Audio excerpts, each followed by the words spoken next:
লোক বলে ইসলামে রাজনীতি নাই। রাজনীতির নামে একটা সূরা আল্লাহ নাজিল করেছেন, সেটা সূরা মুলক। রাজত্বের নামে একটা সূরা নাজিল করেছেন। অনেকেই বলেন ইসলামে পাওয়ার ক্ষমতার কথা নাই, আয়াতুল কুরসি, কুরসি মানে চেয়ার, কুরসি আল্লাহ নাজিল করেছেন। আসলে কোরআন স্টাডি করা হয় না, তাই এই কথা বলেন।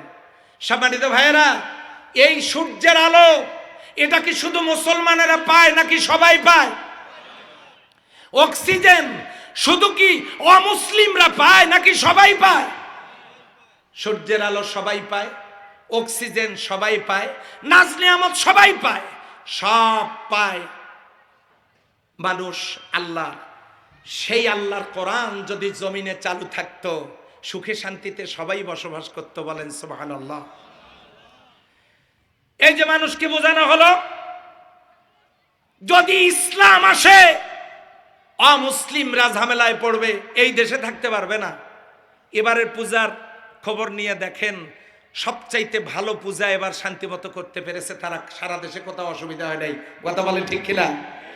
এখন ডিমের মধ্যে কুসুম যেমন নিরাপদ, মুসলিম রাষ্ট্রে অমুসলিমরা তেমনি নিরাপদ। আমরা সংখ্যালঘুদের কে সংখ্যালঘু বলি না।